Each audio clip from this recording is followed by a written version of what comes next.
Yo, what's going on, Dragon Ballers? Welcome back to another video. Bit of a late upload today. I actually just got home from PPG Miami, and I did actually have just like a generic video for today, but I decided not to go with that. I wanted to get you guys the top cut breakdown, even though it is definitely later in the day than I normally post. I wanted to do this today because I do have a lot of deck profiles from the past weekend from a lot of the topping decks, so I wanted to get you those in more of a timely manner rather than just getting you a generic video today. We'll just move that video to another time, either this week or next week, right? So we're gonna go over PPG Miami today. Really fun event just from the personal experience. I absolutely loved it. Shout out to PPG for throwing this event because it was an awesome time. Everything was super standard, super safe. I felt really comfortable there at the event with obviously the state of the world and everything. But we will get into the top cut, guys. If you are new here, definitely subscribe, hit that bell so you don't miss a video. If you guys want to help support the channel, there are many ways down in the description to do so. Particularly today, if you want to start upping your game, looking at the game in a bit of a different way, compete at some of these events like PPG Miami, check out the Patreon down in the description below. I did go 5-0 in Swiss, ended up in top 16 at this event, so I will be probably doing some write-ups on my experiences with that if you want to check it out. But anyways, guys, let's get started. So looking at the overall top cut, this was about a 60 player event. We went to a top 16 cut. So basically the top 16 players with some pass downs included got invites to the March PPG event, which is, you know, for all intents and purposes with the way the world is and everything, it's basically going to be the Pro Play Tour Championship. As much as you want to compare it to what that would normally look like in the normal state of the world, if that makes sense. So the top 16 here, we have 5 Dark Broly, one of which was myself. We have 4 Mecha Frieza, we have 1 Clash of Fates Goku, 1 Reboot Gohan, 1 Red Broly, believe it or not. It's actually a really low number from what I was anticipating. 1 Launch, now that says BR. I think that was a slight mistake. I'm pretty sure it was a red-green build. That's what I remember from seeing at the event. 1 Shenron, 1 Turles, and 1 Invoker, which actually ended up going to win the event. We will talk about that as well as Turles, which made it to the finals as well, getting second place. I will actually have Marcel's Turles list here on the channel in the next couple days, so make sure to stay tuned for that. But anyways, I want to talk about the format as a whole. Now, normally, I don't really do the top cut breakdown videos in this fashion. Normally, I do just go deck by deck by deck. But after playing this weekend, testing with a lot of the top teams, like my team, MRG, Team FOE, playing and testing with all those guys, this is the conclusion I'm kind of coming to, and I know the results don't necessarily reflect this, but I feel like we're in a triangle format right now between Mecha Frieza, Red Broly, and Dark Broly. Now, of course, that's not to say that other decks cannot compete, because of course 2 different decks, none of these decks made it to the finals. It was 2 other decks that would probably be considered more roguish.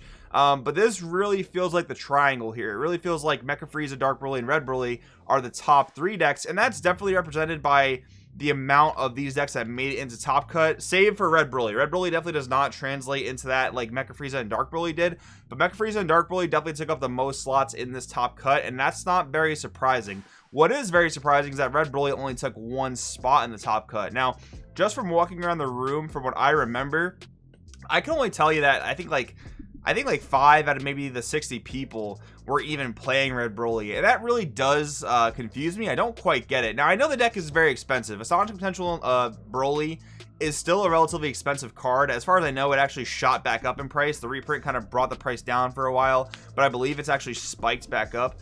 But I think especially when you're going to PPG, right? Like PPG, Florida, that's where many of the most competitive players in this game reside. I don't really think that deck price is a really valid reason for them to not be playing the deck if they consider it to be the strongest deck. Now, from what I've talked to, again, from those really high profile players and those teams, everyone seems to say Red Broly is the most powerful deck in the format, the strongest deck in the format, that it warps the format.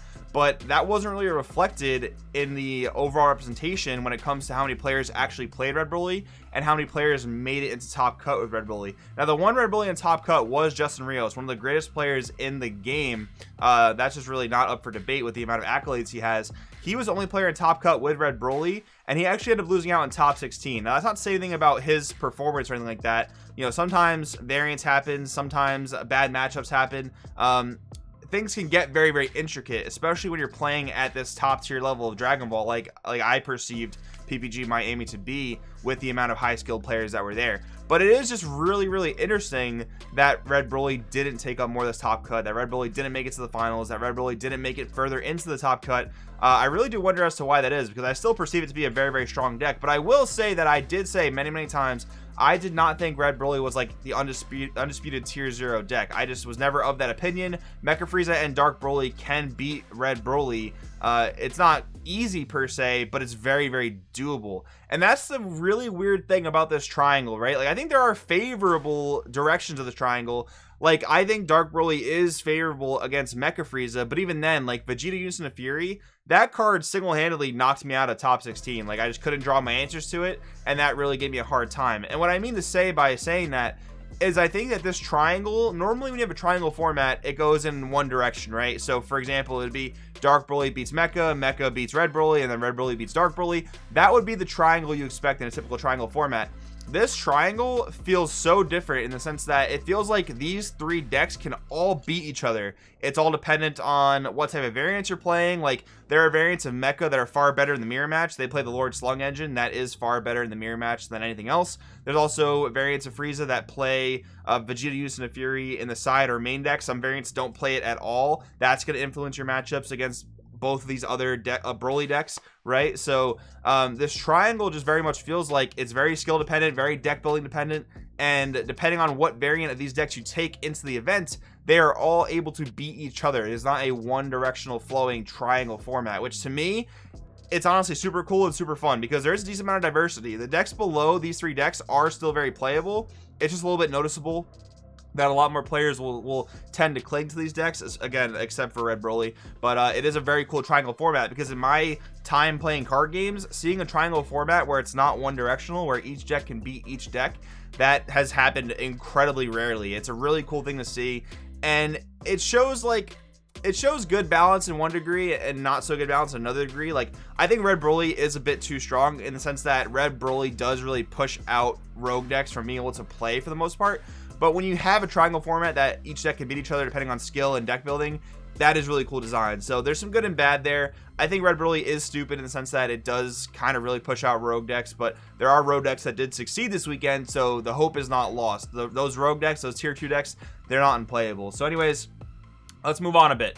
We had a lot of green in this top cut. This is very cool. I did predict a few days ago in my top 5 meta video that green would do well. I did actually project Gotenks to do some stuff, but we didn't really quite see that this weekend. But we did see Turles get to second place at the end of this tournament. Shout out to Marcel again. I will have his profile here on the channel in the next few days, so make sure to check it out. Turles is so cool, man. It plays a ton of stuff for free, and they generally all replace themselves or get you more cards. It's a really, really cool strategy. I really enjoy playing it. It was definitely one of my picks for this weekend. I just didn't really want to scramble to get all the set 12 cards that I would need for it. But regardless, Marcel made a great pick. He decided to bunker down with this deck, I think, a month in advance. And his constant testing and his, knowledge of the meta really showed up here, which is really cool to see. Reboot Gohan, this was a best 3 event. This was set 12 as well, so keep in mind, new ban list in effect. First tournament, new ban list in effect. So that's going to be one of the reasons why we don't see Vegex in this top cut. Either people are determining it's not powerful enough, or people are still trying to work on builds they want to take into the set 12 environment. But Reboot Gohan, unaffected by best 3 because only banned in best of 1. This was a blue-green variant of Reboot Gohan. I do think blue-green is a really great variant because using Senzu Bean to be more aggressive is just always going to pay off in an aggro strategy. People don't really play the silver bullets to offensive untapping, so there's no real worry there. And this actually was a multicolored deck, so we haven't seen multicolored top in quite some time, or if we do, it's very, very sporadically. So that was really cool there. And then one Clash of Fates Goku, just good generic green stuff. One of the really powerful plays of this deck, at least in terms of this specific meta, was using Big Amor, which is a 2-drop extra card that says your opponent's battle cards cost 5 or higher cannot attack during the next turn. You play that, use Roshi Kamehameha Origins to add it back, and that's one of your ways to kind of save yourself against Dark Broly, and then sort of against Red Broly. A lot of their swingers are lower than 5, but their 5 and 6 drop can't attack you, which definitely is a good thing. So generic green stuff there, really solid. Turles going to second place, really, really cool thing to see. Next up, we did have the one launch and top cut. Again, I think the original listing was a mistake. I'm pretty sure it was a red-green variant of launch from what I personally remember. But either way, launch is a really cool strategy. It kind of just takes Hercule and really just throws a new spin on it. Like, Hercule's thing was he really benefited highly from being defensive. Launch benefits in the combo step, both by being aggressive and defensive, because you don't have to combo during her attack in order to see the benefits of her skill, which allows you to draw, right? Unlike Hercule, which you have to combo during his attack. Piccolo Jr. Eradicator Piece is just a beast of a card, puts in a ton of work, draws, essentially triple strikes, lets you play a ton of other free things like Bardock the Resolute. You can play Bodyguard Legend next to that. You can play Trunks Helping Blast next to this guy to get the alliance going. It's a really powerful deck, draws a ton of cards. If you want to draw 15 card hands, you should probably play Launch. And I think the blue-red variant as well also has a spot in the meta, because the meta is very, very aggressive. Blue-red, untapping a lot, being defensive like that, and then using Cooler to reduce the attack power of some of these big battle cards. That's going to be really solid.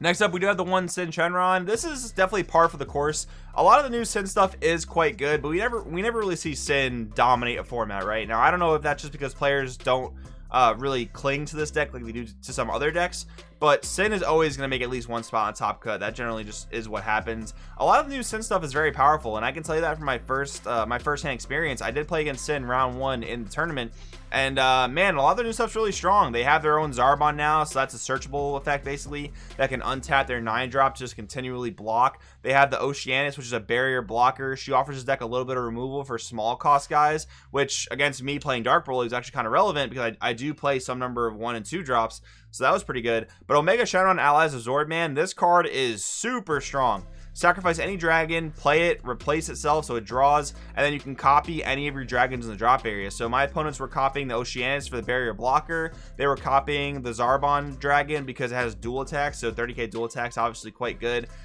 There are a number of ways you can do a lot of things with this card, and it does make the Shenron deck, the Sin Shenron deck, very, very interesting and dynamic. It can do a lot of plays. And actually, what's really kind of dumb, actually, this deck now has the ability to do turn 2 Cell Xeno, which definitely a dumb interaction. I will have to say that. Basically, they can play the 1-star ball on 1. On turn 2, they can play Omega Shenron Allies Absorb by sacrificing that ball. They can play Nova Shenron. That's 4 + 8, 12 right there. I have actually died, not in tournament luckily, but I have died in testing to a turn 2 Cell Xeno via the Omega Shenron. So definitely not super awesome, but it is a cool deck nonetheless.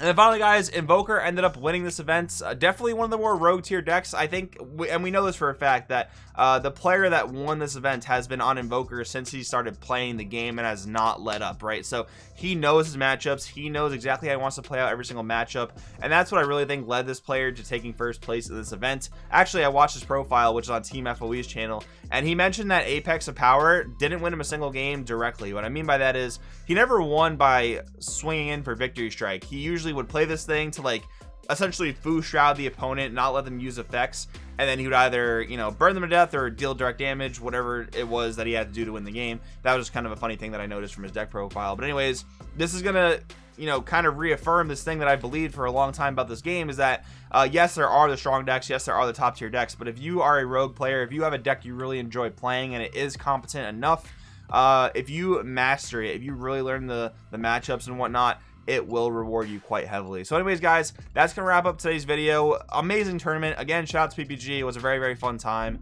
Thanks for watching. I do want in the comments below what you think, and I'll see you next time.